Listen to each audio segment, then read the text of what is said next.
And there we are. Hey, what's up? How's it going, Souza? Welcome to the SomEThing podcast. We're here. You're So on the other side good. of the world, but we figured it out. I think good morning, right? Good morning. Yes, good morning to you. Good evening to you, sir. It is, yeah, it is 4 p.m. here in the best time zone in the mountain time zone. And you're, what is it, like 7 a.m. there or something No, it's 9. ridiculous? You know what? Australia is the hardest time zone. Kudos to anyone who lives in Australia and works at a global team because it's like nothing's happening during the day. And then as soon as it's like, oh, dinner with my family, then it's like and everyone's blowing you up. It's like so wild. So we, yeah. we forgot. In a way, we're still sending our prisoners to Australia, I guess you could say. You're prisoners of time zones. Oh, okay. I like that analogy. I like Okay. that. Well, we're here for yet another SomEthing podcast, and we've got another awesome guest coming up, and we'll also run through the Linea Hub and what's going on. Give me a quick preview of who we're going to be talking to first, though. Rebecca Barkin. She is a amazing co-founder of a product called Lamina1, and well, I say the company's called Lamina1, and they're aiming to disrupt the creator space. So they're coming out with something called Spaces, which is kind of like I always think MySpace because I don't know, millennial, but it's a combination of like gaming and like chatting and NFTs and fan art and all of these things in one sort of space. So it's a very cool, as a creator, you can create your own space and then invite people to that space. And then you guys can all like do things in the community together. So it's very cool. I feel like I just literally gave you the whole explanation. But No, I mean, yeah. you left out I think you left out the big thing, which is that it's a Would Neal you no, no, Stephenson we're joint, not gonna right? talk about Eh, that. Yeah, yeah, let's not talk Okay, about that okay, yet. all Save it right, for the all end. right, Save it for okay, all Rebecca. right, Yeah, okay, all she's a right, great founder cool. though. She's like dynamite. Love her. So I'm All right, excited to have her big on. big stuff. This is, yeah, super exciting. A lot of I'm very excited about it. A lot of exciting. It's just exciting. It's all. It's the only adjective I have apparently. But we'll get to that. Um, First, let's take a quick spin through what's going on in the Linea ecosystem and community. First up, you may have seen if you're following the Twitters and the X's and the threads and the posts that the turtle checker is live. So just want Yes. to make note of that. You can go and check your airdrop eligibility, and that's about all we can say about it. But just check it out, and that is very exciting. We'll be hearing more about that in the weeks to come, I'm very sure. Yes. And Do you also, know anything? Do you know much yeah, about the turtle team? I don't know. No, I leave it to you. They're like props to the turtle team. I just want to give a shout out. They've been around on Linea since like the very beginning, since the Marco days. They've been here, and they have been involved in lots of DeFi activations. They're now involved in the Linea Ignition program. So if you want to use their vaults or other DeFi actions, go to the Brevis Ignition page and check that out to see what turtle activations you can use to get some more Linea tokens. Yeah, I do think of them as a kind of a Linea OG that's been around for a Yeah, while, in like you said. DeFi. And I hadn't heard of them before joining the Linea team, but yeah, they seem deeply intertwined in a lot of things DeFi, like you said. So head on over and check your airdrop eligibility. And let's see. Oh, also, this is DOS. The We had a big event over at in London. This was a super bummer because I missed this by 5 hours. I was in London all weekend long. My flight left What? yeah, I was over there for an NFL football game, and but had already booked a flight to leave like hours before this happened. So I missed this, but it was huge fun. Builder nights and digital asset summit, and we held builder nights, and Joseph Shalom from SharpLink Gaming was there, and of course all of our team was there as well. So super FOMO. I almost could have been there, but alas, was not. So that you missed that. You can find more about that on SharpLink and Linea feeds. And what else do we have going on here? We had that. And Linea Ignition, I think, is what we wanted to talk about. Uh, It is still going. We've got we're in the middle of another week right now. We just mentioned it there with Turtle, which is one of the vaults that you can ape into and get some pretty amazing extra incentives through the Linea Ignition program. All kinds of pools on EtherX that'll get you extra bonus yield, Aave pools, Euler pools, all kinds of good stuff. So you can check that out. And again, you can always find the entrance to that at the Linea hub right here. It's actually in the events section of the Linea hub. It took me a second to Yes. find it, but that's a special event, Linea Ignition, and you can always see all the other things that are going on. Let's take a quick tour before we get to Rebecca of other things happening at the Linea hub. Obviously, airdrop. If you're one of the few, we know over 90% of eligible addresses have claimed their airdrop already. But if you're one of the few dawdlers, remember there is a deadline on that, which I believe we must be almost halfway through that. I think it was a 90 Yeah. day window, and we got to be about halfway through that. What are those other 10% doing? They're just like, ah, Right? you know, Yeah, I I know. want those You're tokens. you're missing out. You're missing out. Well, they'll. I think they. I don't actually know for sure what happens to those tokens. I'm pretty sure they end up in the ecosystem fund. But Maybe. yeah, you're going to want to jump on those. That's the other things trending now. Obviously, LAMINA1. We be getting to that. We talked about Maple last week. You can check out the last week's SomEThing podcast for that. Let's take a quick look into most swap tokens here, if we can get that to load. So this is kind of interesting. Um, Most swapped, this is pretty close to what it was last week, but a very indicative, I think, of what's going on with Linea Ignition. It's kind of funny to look at. We've got actually this has actually changed since I looked at this earlier. We had the Rex and Rex 33 token up here earlier, but it looks like Wrapped Bitcoin has jumped up there.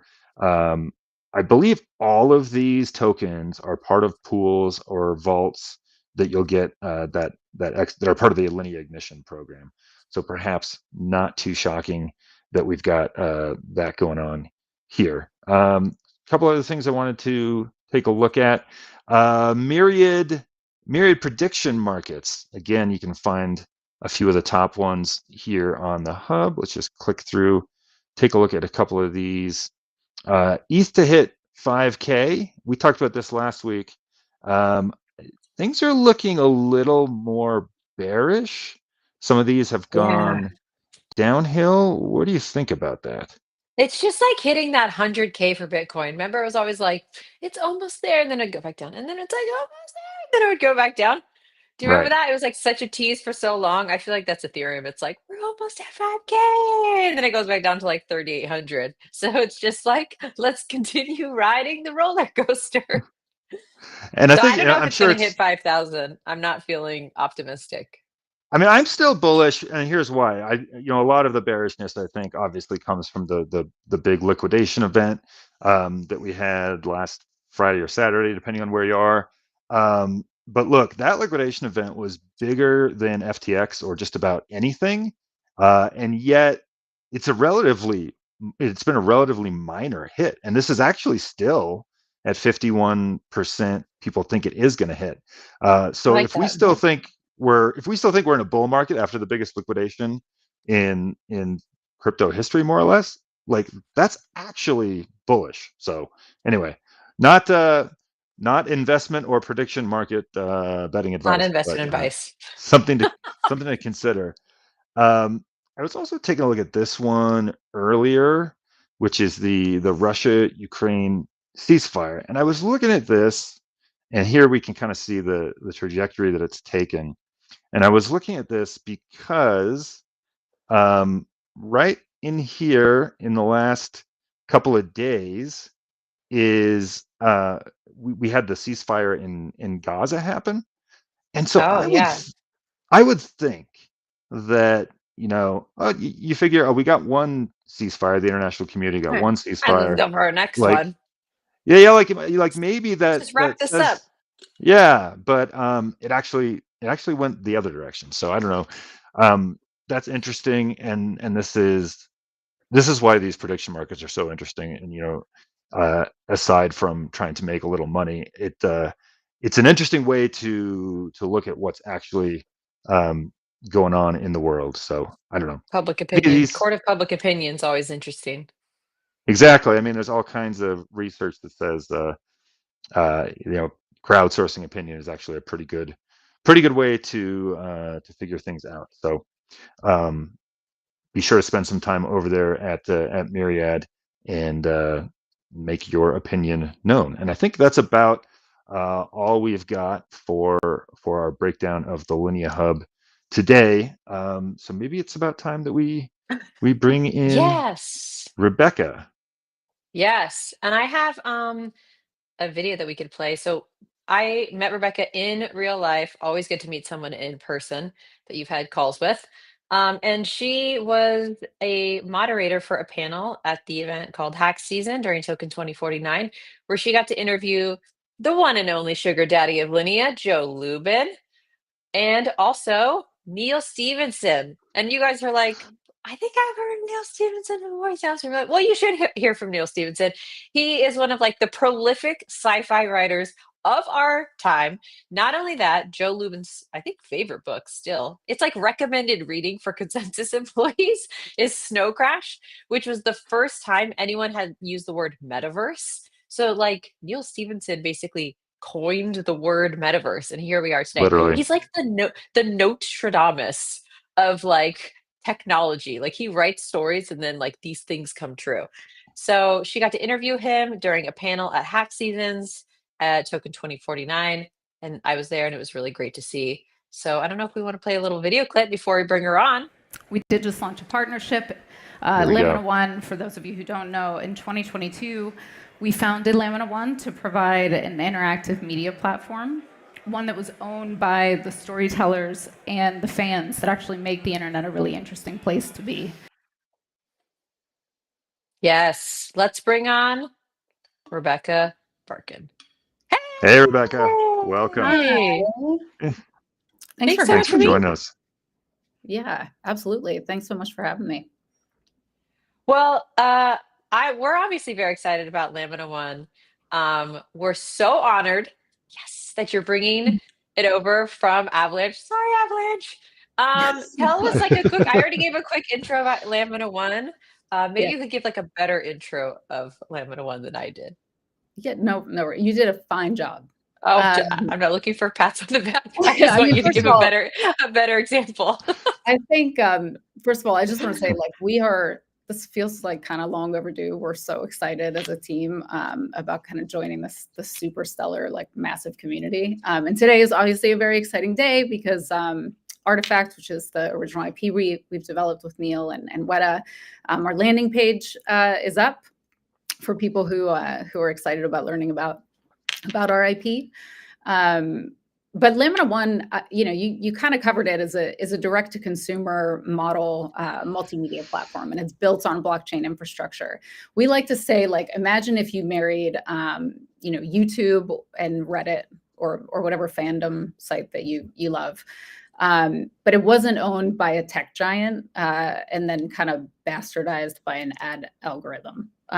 So we wanted this kind of pure connection. Like, it's gotten so fragmented out there. We really wanted this pure connection between IP holders and their universes and then the fans who really actively participate in them. And one other thing that we feel really passionately about, and this is something Neal and I have been carrying the torch for now for the 3 years that we've been doing this, is the creators get to retain ownership of their IP. And I think across the entertainment industry, everybody's talking about how this is the most kind of, this is the biggest development and kind of the thing to be most aware of in the coming years for creators. And they get to have that ownership, but they also get to have this kind of direct collaboration with their community of fans. And often they don't have that data, like that's owned by the platform that they choose to publish on. So we see this world where fans become, really active participants in story worlds, and they accumulate status and rewards for that kind of high quality engagement and gameplay and co-creation. So that's what LAMINA1 is, and Spaces is going to be kind of our flagship premium product, which we're also rolling out in Spaces. I did. She did not freeze. Nope. You froze. Eric Rose. It was you, Eric. That's Sorry. so amazing. So yeah, and I know there's going to be options for it to be token gated or not token gated, and I honestly like have loved this because I'm on Discord. No shade to Discord, but it's not my favorite place to be because I feel like it's just like this chat where what you're putting together is like it's like an all in one, you know? And that's what Yeah, everyone's been waiting for so long. yeah, I think so. I mean, we we've been talking to creators. I mean, I've been in the entertainment industry and working with creators at this kind of edge of emerging tech for a really long time, but like in a very focused way for the last few years, we've been talking to creators about the problems that they face. And I think that that challenge of having to constantly learn new platforms and only be able to have like video on this site and short form on Yeah. this site and like a blog on this site, and then you're pushing everybody out from that to Discord or to fan community somewhere else, was a real pain point because like they want to make great stories. Like they're exhausted by the amount of technology that they have to participate in. And then what do they really get back from it, right? Like shitty economics, and then they don't own their fan data. So it was sort of high time for a change. Like we just felt like in exchange for distribution and scale, creators have just relinquished those rights and control of their IP, their fans, their financial upside to whoever was willing to kind of fund or platform them, right? And often those people have very, very misaligned incentives. Like those tech platforms have very misaligned incentives. Like their goal is to get you and keep you in a hardware or software buying cycle or an ad algorithm cycle. And that doesn't really lead to great content. Like I think we're kind of seeing people get really burned out from that. And it also makes for like a real fragmentation of rights and rewards and like content availability, even for fans who are like looking for it and want to be seen by the franchise they've invested tons and tons and tons of money and time into. So we saw that coming up, and there really was a lot of creators are being forced to engage in a multimedia way, but there's no platform that they have a stake in, like a real stake in. And you sell your rights, that's great. Congratulations. I mean, we think that's amazing. You get traditional distribution, but you don't get a stake in Netflix. You don't get a stake in YouTube. And what blockchain has really been able to offer, and crypto's been able to offer, is to be able to give those fans and creators the ability to really own a piece of the platform that they're helping to make so successful. Damn. Yes.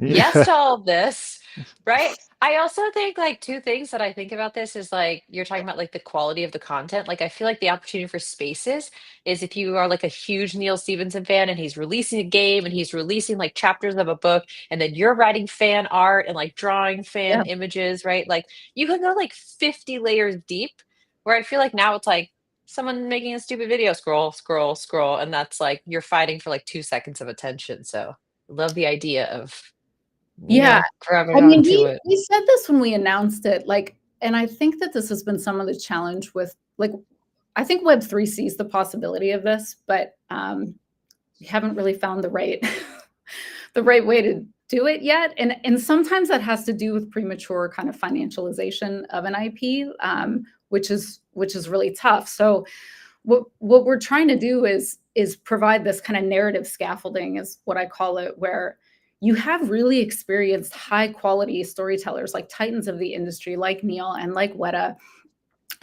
who provide the guardrails and make it an interesting world to continue to collaborate and build in.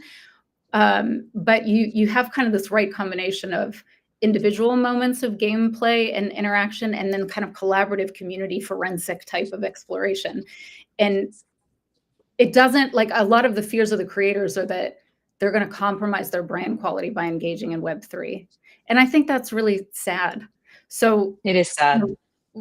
And they're not totally wrong. Like we've made some we need to show some respect for that creative process, right? And what makes for a really valuable franchise that then holds NFT value and holds token value. And that's not a short-term thing. It takes a long time to build those things, but no one's ever really done it in this way before, directly with a community, not of his caliber that I can kind of think of. So it's been super, super fun. And basically Artefact is the blueprint for what Spaces is capable of for those IP holders.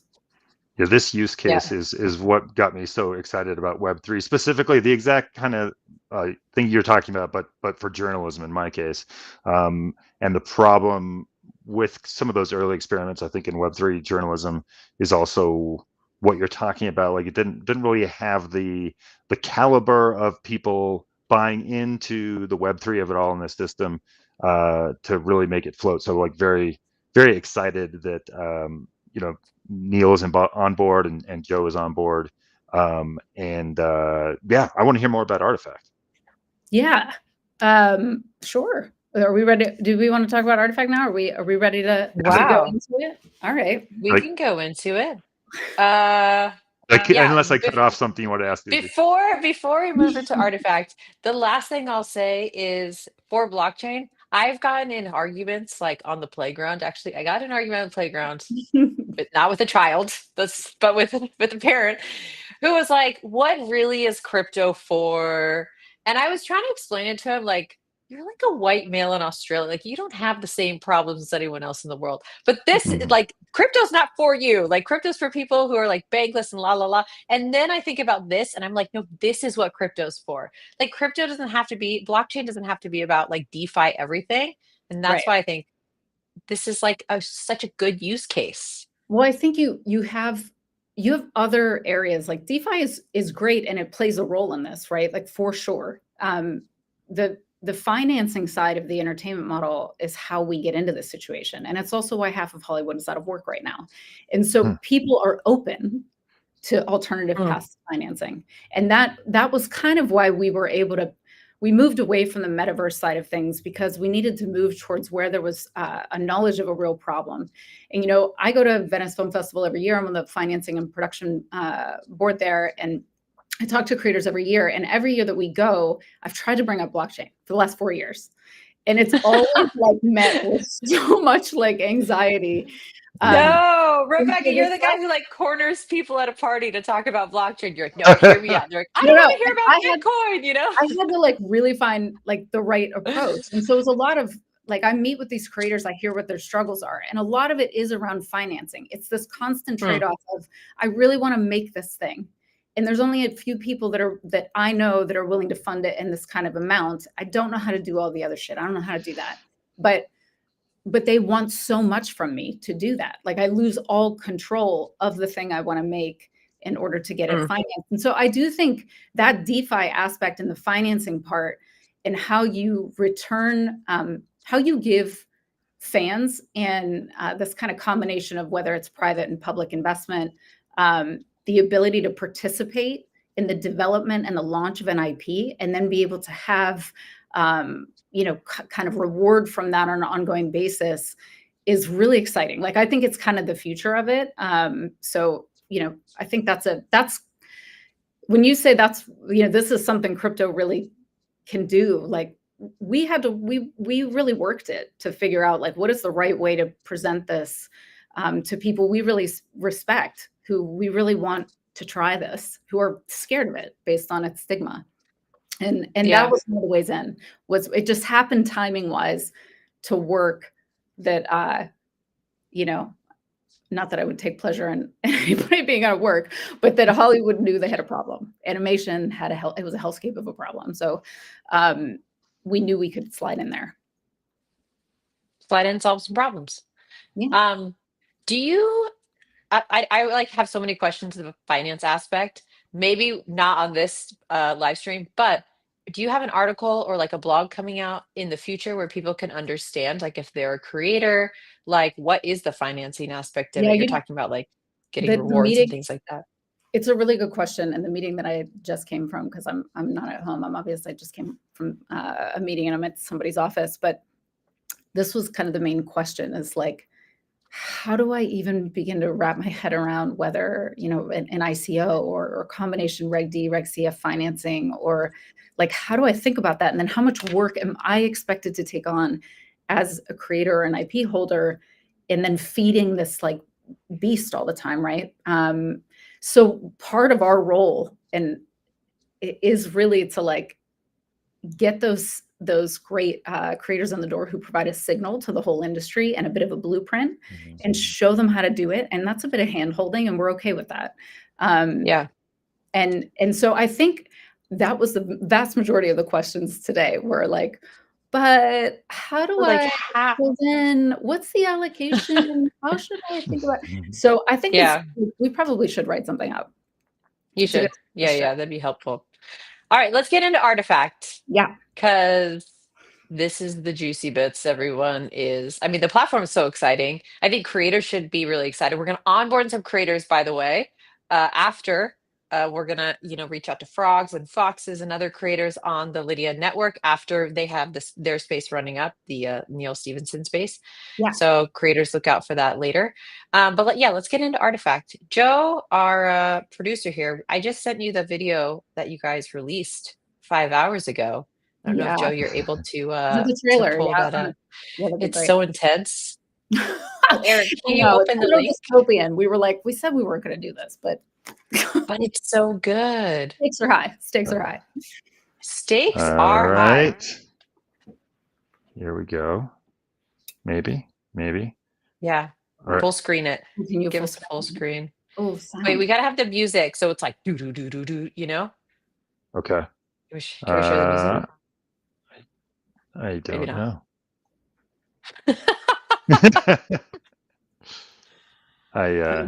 Well, that was a fast forward to the end there, but yeah.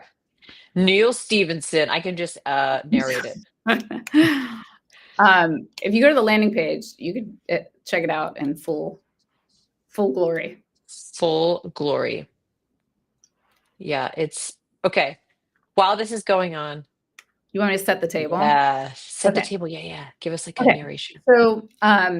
So the game takes place in kind of this fractured world after a thing called the spike. And the spike is kind of like a fizzled singularity. And it's this time when like large AI systems fought one another, centralized AI systems fought one another, and they kind of destroyed, these human institutions, and they basically restructured civilization around themselves and their needs, right? This sort of competitive structure between what we call the bigs.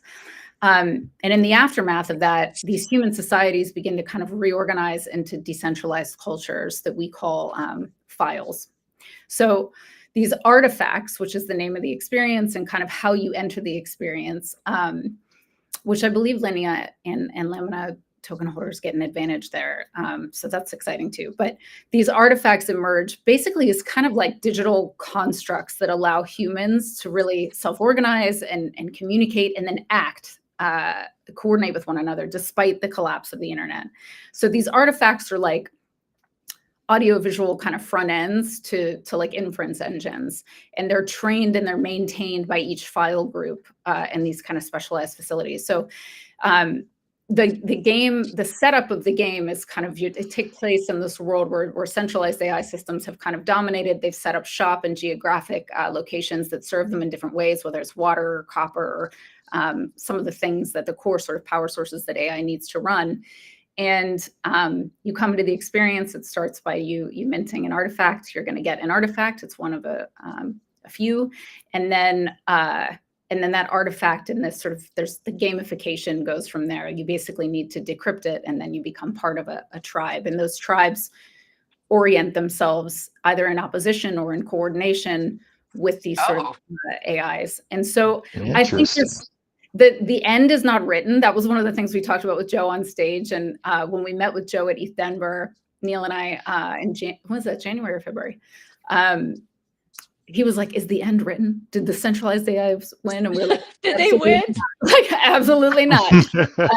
That's the whole point of like these artifacts emerging, is they provide this kind of new blueprint for humanity to kind of take back control and determine the role that we want AI to play in serving us.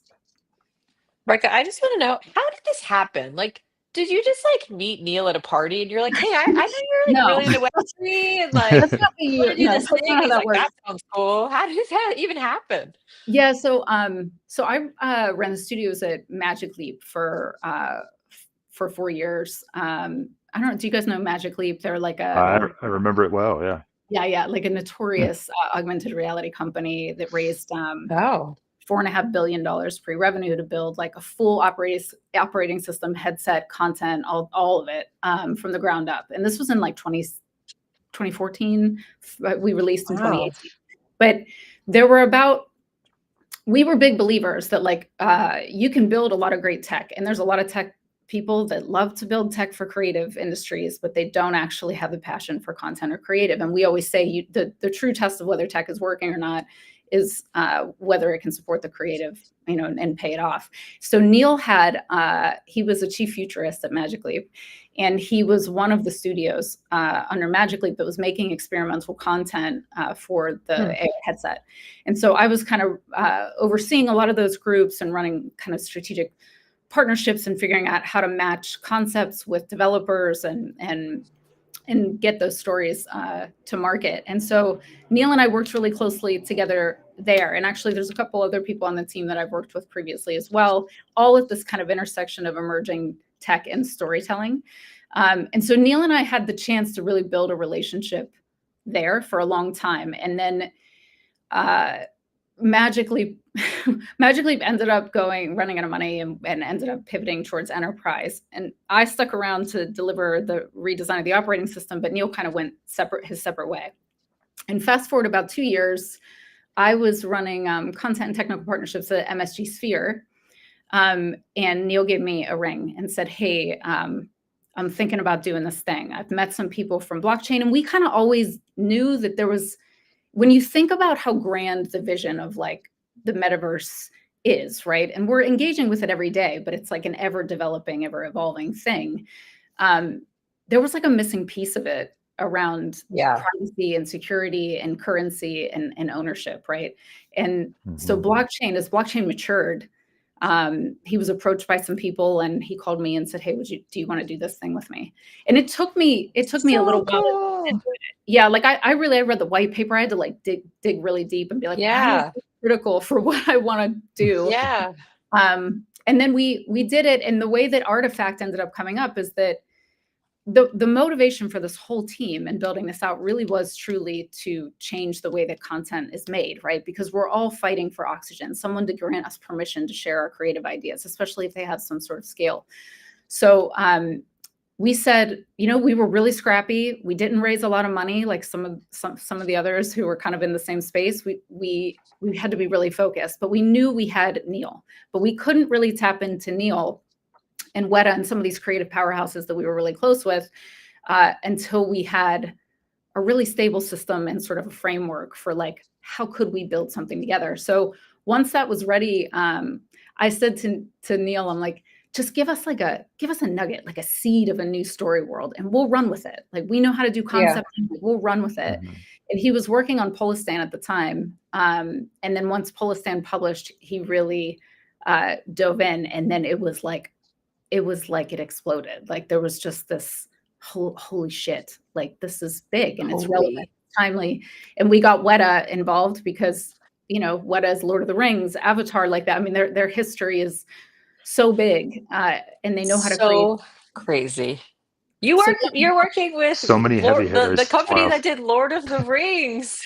Yeah, listen, at Magic Leap, I will say this for Magic Leap, there's a lot of us that stuck together from that experience. It was really intense, but we worked with Steven Spielberg and Peter Jackson and, you know, people like Neal, people like Richard Taylor who founded Weta.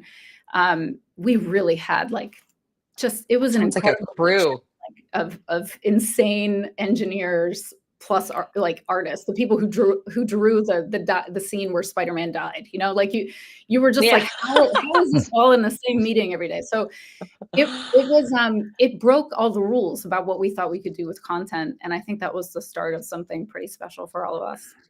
And adding Joe Lubin to the cast of collaborators isn't too shabby either. No, I mean, listen, as an investor, he's been wonderful. So he was one of the early investors in the project. A lot of tough love, and I really appreciate it. I was new to crypto. It is a scary thing to be new to, especially in 2022. And setting up a company in the US during that regulatory environment where to do what we wanted to do with as big of a vision as we had, and trying to figure out the protocol, and then managing two very different audiences, right? Like you have the crypto crowd who often looks for really kind of immediate returns or speculative value, and there's pressure on that side. And then you have the people who are following Neal, who are looking to us to develop IP and product and platform. And they have very different timelines and very different expectations. And then we went right into a bear market. like I was in this industry for, I think, less than 6 months when FTX and SVB and that whole sort of thing happened, and there was all the money dried up for metaverse, for crypto. Welcome to crypto. Yeah. So Joe has been throughout the whole process just a very steady hand, which I very much appreciate. And he's given me the hard truth and tough love when I needed it, but a great source of wisdom. And then as the project matured and he watched us pivot and survive and be really scrappy and then deliver, it was time. Knowing he's a huge Neal fan, which I did not know the extent of it until I sat down. Neal and I sat down with him in East Denver. Was like, it's high time. Like, it's time. Yeah. Avalanche, we love their tech. They were right at the moment. ETH costs, like gas costs, were really high. It didn't make sense for really small transactions. This was like in 2022. Sure. It wasn't the right fit. Yeah. But with the roll-ups like maturing and speed and costs remaining really low, it was like, okay, now we have the ability to come into the ETH ecosystem where we always, wanted to be, obviously, and then actually do the thing that we wanted to do, and with a scale and with distribution and a community that could really support the vision, like long term, right? Because if you can't change the economics for creators with scale, then right, you can build a great product, but if you can't help them make money, it's pointless, right? That's the point. Wow. Okay. This is amazing. I know we only have just a couple minutes left. So this is an AI-based game. You saw the preview. You can go to the LAMINA1 official website or the Twitter account. So LAMINA1 official is your Twitter handle. Yeah. Last thing, if you want to get access to Neal's space, how do you do that? Is there like a QR code we can provide? I know, like, if you have Linea, that might. Yeah, I think there's one at the end of the video. That's right. And I know that so basically between the 15th and the 31st, if you sign up there, you'll see on a daily basis there are new lore drops from Neal and sort of behind the scenes content. Yes, some of the sort of concepting around the world. So we're really like running a tight ramp to get you into the story world between the 15th and the 31st, and then Spaces and Artefact will debut after that, shortly after that, and then the initial mint. So, I will say this: it's not an AI-driven experience. So I just want to make that clear. It's like we're using all the tools, we're using human creativity, and we're using AI to enhance it. But yeah, get that QR code, go to the landing page, sign up, and also if you're a creator and you think you have a great idea for Spaces, hit us up because we also have creator grants as well. Ooh, everyone loves a creator grant. I know. Well, amazing. I'm like so happy. Like, after I talked to you, I talked to one of your team members and I got so excited. Ryan from LAMINA1, shout out to Ryan. I like, he walked me through the game for like 3 hours, and by the end I got off and I was like, oh my God, this is happening on Linea. Because I was like, it was like Wētā and it was like Neal, and I was like, he was like showing me all the storytelling, and that's what we're, like you said, you're going to be releasing. So if you're really interested in the story and the art, we'll get some like behind the scenes storytelling, which should get you really excited about what's to come. So we will be retweeting all of those things for you so everyone can stay excited. Excited is our word of the day. I can say one last thing. Like, we are really, really happy to be part of the ecosystem. And part of the reason why we came here is because of the strength of this ecosystem and the diversity of it. So if you guys have ideas about how you can integrate, like, we need all the things right now, right? Like, we're looking for all the different ways we can integrate and cool DeFi ideas. Maybe you fund the decentralized AI rival. I don't know, but let's figure it out. And so hit us up. Okay. Yeah. Yes. Ethereum is where your people are. I promise. Yeah. Yeah, it is. We're super happy to be here. Thank you for having me again. Yes. Yes. Thank you so much for coming. I'm feeling super bullish about this. Everyone else should be. Thanks, Rebecca. Thank you for coming and stealing someone else's office to be here. All right, dude. That is so awesome. So cool. Lord of the Rings, like the company that created like all the visuals behind Lord of the Rings is like pairing up with a sci-fi like epic writer to create a game that's only going to be on Linea. Guys, it is kind of the ultimate murderer's row. This collaboration, all the people involved. Yeah, check it out. Very excited for the launch and much more to come later this month. So awesome. Today our word of the day is excited. Yeah, I it's think it's we've all we said got. like 50. Tomorrow That's all we got. tomorrow the word of the day is thesaurus to do a little better next time, at least for me. Dude, this is great. Can't wait until next week. We'll have Yes. more on the SomEThing podcast, and we will definitely have more on Lamina1 in weeks We're to gonna come as have, well. I think in like 2 weeks, if she mentioned the 31st is around. I mean, it's crypto. Dates are subject to change. It's actually Neal Stephenson's birthday on Halloween. Oh, are you kidding? Spooky. Wow, It is amazing. Something's just legendary, fit. right? Awesome. So on brand for him. So I think we might have a special live stream dedicated just to like showing the game and having someone from Weta on, having Neal Stephenson himself on. Wow. So again, if you're like a huge sci-fi fan, pick up Snow Crash. That's like his first book, but he just came out with a new book as well. So yeah, he's Neal Stephenson's gonna be on our podcast. Like so cool. I was like, Excited. I've made it, Mom. All right, well, everyone, that's it for today. We're over time, but it was worth it. Stay on Worth chain it. and stay excited. See you Stay soon. excited. See Thanks, ya. Joe. Bye. Thanks, Joe.